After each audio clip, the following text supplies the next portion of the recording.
Assalamualaikum warahmatullahi wabarakatuh. Nama saya Oktavia Budi Astuti dari Program Studi Ekonomi Syariah semester 5. Saya perwakilan dari kelompok 1 akan mempresentasikan materi mengenai konsep dasar dan ruang lingkup ekonomi internasional serta pengaruh ekonomi internasional terhadap ekonomi nasional, mata kuliah Ekonomi Internasional.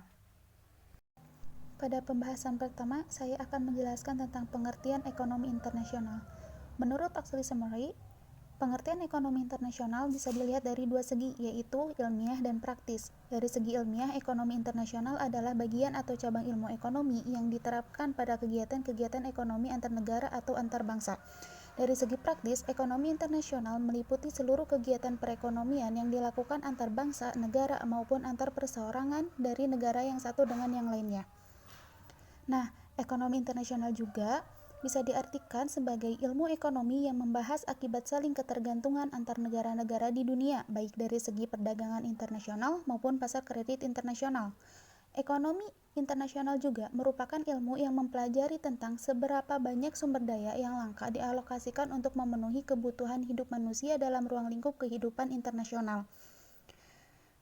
Dapat diambil kesimpulan dari pengertian ekonomi internasional di atas, atau yang tadi saya jelaskan, ekonomi internasional itu bisa dimaknai sebagai ilmu yang mempelajari berbagai masalah yang berkaitan dengan hubungan ekonomi antar negara. Nah, ekonomi internasional juga menjelaskan tentang bagaimana hubungan ekonomi antar suatu negara dengan negara lain dapat mempengaruhi alokasi sumber daya baik itu antar dua negara atau antar beberapa negara. Ruang lingkup ekonomi internasional. Sebenarnya ruang lingkup ekonomi internasional itu pada dasarnya tidak jauh berbeda dengan ruang lingkup ilmu ekonomi pada umumnya. Nah, apabila ilmu ekonomi umum terutama mempelajari masalah-masalah yang bersangkutan dengan satu negara atau ekonomi yang tertutup. Sedangkan untuk ekonomi internasional itu mempelajari masa-masa yang berhubungan dengan hubungan ekonomi antar negara. Nah, secara khususnya ekonomi internasional itu membahas mengenai teori perdagangan internasional seperti neraca, pembayaran, dan pasar valuta asing, serta makroekonomi perekonomian terbuka. Nah, teori ekonomi internasional ini mencakup 4 poin atau 4 teori. Yang pertama ada the pure theory of international trade atau teori murni perdagangan internasional. Nah, dalam teori ini membahas dasar terjadinya perdagangan barang dan jasa antar negara serta keuntungan-keuntungan dalam perdagangan. Lalu yang kedua itu ada the theory of commercial policy.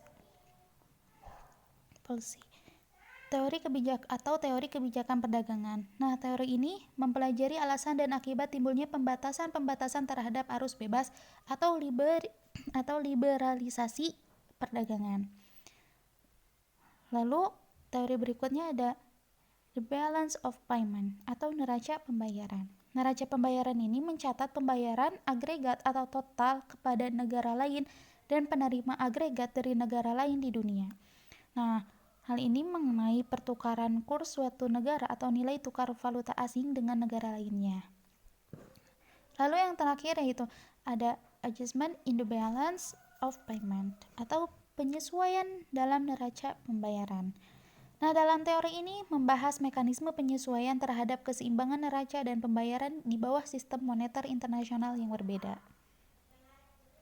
Sebenarnya, adapun hubungan ekonomi antara negara ini dapat dikelompokkan menjadi 3 kelompok.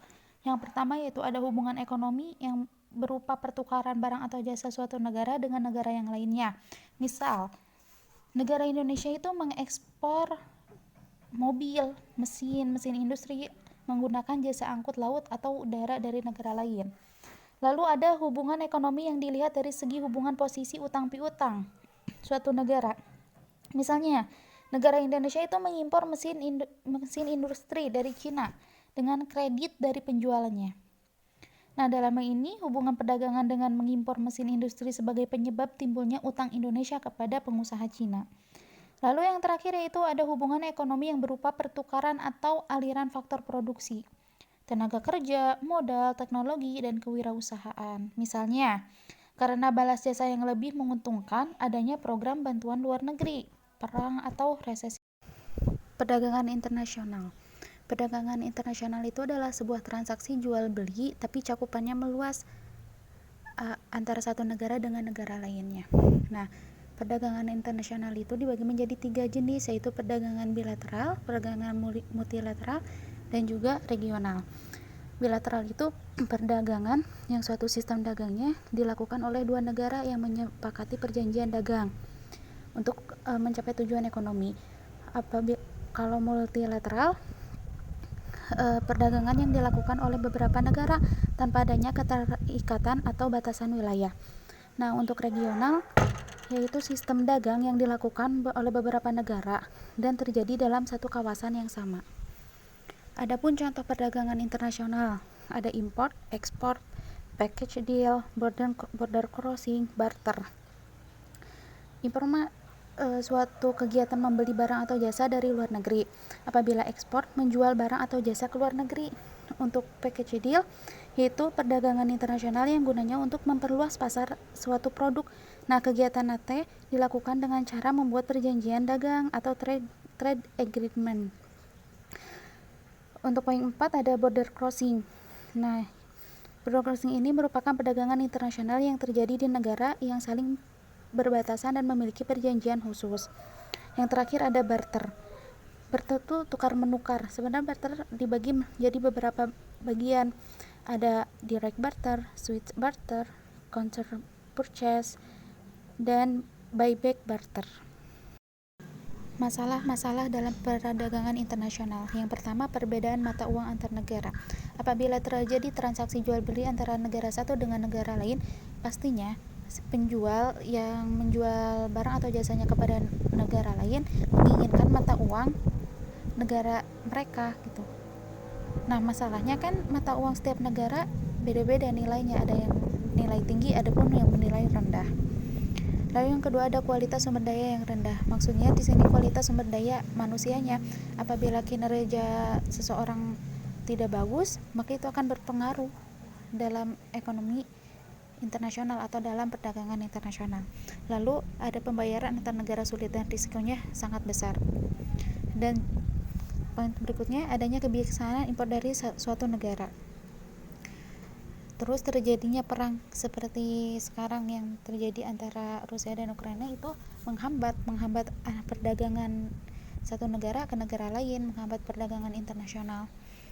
Terus yang terakhir adanya organisasi ekonomi regional yang kita ketahui ya bahwa ekonomi regional mah hanya mencakup beberapa wilayah saja gitu, tidak bisa meluas seperti ekonomi internasional kan meluas dunia gitu, mendunia antar negara dan negara lain tanpa adanya batasan. Sedangkan regional kan mencakup suatu wilayah tertentu, misalnya kalau ASEAN ya negara-negara yang ada di ASEAN saja, seperti itu. Pengaruh ekonomi internasional terhadap ekonomi nasional. Dalam era globalisasi dan perdagangan bebas sekarang ini, manusia dengan ide, bakat, iptek, beserta barang dan jasa yang dihasilkan dapat dengan mudah melewati batas negara. Pergerakan yang relatif bebas dari manusia, barang dan jasa yang dihasilkan ternyata bukan hanya telah menimbulkan saling keterkaitan dan ketergantungan, tetapi juga telah menimbulkan persaingan global yang semakin ketat. Nah, dengan adanya keterkaitan dan ketergantungan serta persaingan global ini, bisa menyebabkan hampir semua kehidupan dalam suatu negara itu berpengaruh oleh ekonomi internasional. Menurut Hadi, dalam era globalisasi dan perdagangan bebas ini, dapat dikatakan tidak ada lagi negara yang autarki, yaitu negara yang hidup terisolasi tanpa mempunyai hubungan ekonomi, keuangan, maupun perdagangan internasional atau ekspor dan impor. Nah, keseimbangan ekonomi nasional suatu negara itu sangat dipengaruhi oleh ekonomi internasional, yaitu impor sebagai supply dan ekspor sebagai demand dan dari luar negeri. Kesimpulan dari materi yang sudah saya paparkan mengenai konsep dasar dan ruang lingkup ekonomi internasional serta pengaruh ekonomi internasional terhadap ekonomi nasional, bahwa ekonomi internasional merupakan ilmu yang mempelajari tentang seberapa banyak sumber daya yang langka dialokasikan untuk memenuhi kebutuhan hidup manusia dalam ruang lingkup kehidupan internasional. Yang artinya di mana masalah alokasi sumber daya ini dipelajari dalam hubungan antar pelaku ekonomi suatu negara dengan negara lainnya. Ekonomi internasional juga menjelaskan tentang bagaimana hubungan ekonomi antar suatu negara dengan negara lain yang dapat mempengaruhi alokasi sumber daya baik antar dua negara atau antar beberapa negara. Untuk ruang lingkup ekonomi internasional pada dasarnya tidak jauh berbeda dengan ruang lingkup ekonomi pada umumnya. Apabila ekonomi yang umum terutama mempelajari masalah-masalah yang bersangkutan dengan satu negara, maka ilmu ekonomi internasional ini mempelajari masalah-masalah yang berhubungan dengan antar negara. Untuk perdagangan internasional, dengan adanya perdagangan internasional antar negara secara tidak langsung menimbulkan ketergantungan antar negara satu dengan negara yang lainnya. Dan untuk memenuhi kebutuhan akan barang dan jasa, maka terjadilah pertukaran barang dan jasa yang dikenal dengan perdagangan internasional. Untuk pengaruh ekonomi internasional dan ekonomi nasional, dalam era globalisasi dan perdagangan bebas saat ini dapat dikatakan tidak ada lagi negara yang autarki, yaitu negara yang hidup terisolasi, tanpa mempunyai hubungan ekonomi, keuangan, maupun perdagangan internasional, atau sering kita ketahui ekspor dan impor. Keseimbangan ekonomi nasional suatu negara sangat dipengaruhi oleh ekonomi internasional, yaitu import sebagai supply dan ekspor sebagai demand dari luar negeri. Sebenarnya pengaruh ekonomi internasional dan ekonomi nasional itu ada pengaruh positif dan pengaruh negatifnya, seperti yang sudah saya paparkan di atas. Salah satunya dari pengaruh positifnya yaitu untuk mendorong pertumbuhan ekonomi sebagai sumber devisa negara dan lainnya. Lalu untuk pengaruh negatifnya seperti industri kecil kalah pesaing, adanya persaingan tidak sehat, atau munculnya penjajahan ekonomi dari negara lain. Sekian yang bisa saya sampaikan. Wassalamualaikum warahmatullahi wabarakatuh.